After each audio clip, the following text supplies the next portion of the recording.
Ndiona hiyo sherehe yenye walitutanganya ati naenda kukua ya kukata na shoka.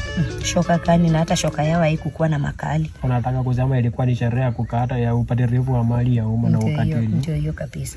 Na acha nikwambie Pablo, na si ati sisi ni watu tuko na kinyongo. Walikuwa wamesema ati wewe mwanamke ako na umbo la ya chupa. Chupa gani? Uliona umbo gani? Hilo ni umbo la sufuria. Na kando na hiyo ati ni mrembo ako na shingo ya upanga. Upanga gani? Upanga gani? Na kidani alivaa imefinya. Uliona kidani? Imefinya shingo inataka kukatika itopoe watu. Kwani ni mkuki kwa nguruwe? Ndio na shaka. Kwani ni mkuki kwa nguruwe? Na ndipo sasa nasemanga kama ujui kitu uliza. Uliza ama uachane na hiyo kusema tu ukweli kabisa. Ndio maana mimi nikasema nataka kuandaa karamu. Unataka kuandaa karamu? Nataka kuandaa karamu. Ya nini?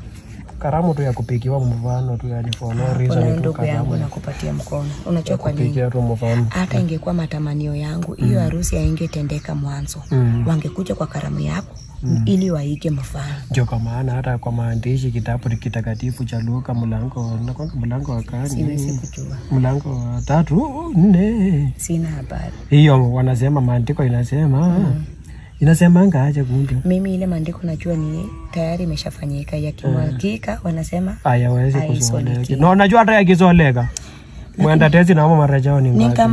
Ninaacha nikwambie Pablo kitu moja. Unajua yani unajua nini yao ni kama ilikuwa inamelaniwa. Kwa sababu katika mtoto wa Papa Chairo, mtoto wa Papa Jomba Chairo ndiye aliroka harusi ya huyo mtoto. Kwa sababu katikati ya harusi huyo mwanamke alianza kupatwa na kwikwi. Katikati tu ya la hasha. Kabla hajasema aitu ameanza kupatwa na kwikwi. La hasha. Na kando na hiyo licha yao unajua nini ilianza tayari? Uliongoacha kidogo. Manyunyu nyepesi ilianza. Ilitandasa ikakuwa mwisho ya hiyo mwandiko. Kitu kilicho nishangaza nikapigwa na potwa. Uliona shavu la chini ya mguu. Shavu la chini ya mguu yani nakwambia limefura. Nilishangaa hii ni shavu ya mwanamke ama mwanaume. Na wamengangana tu ana beba hiyo gauni yake watu waone shafu ya mguu.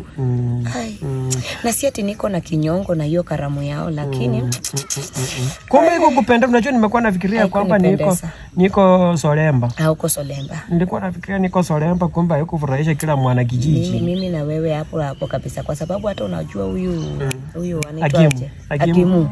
Uliona mpaka alikaribu akate roho. Hakimu wafula.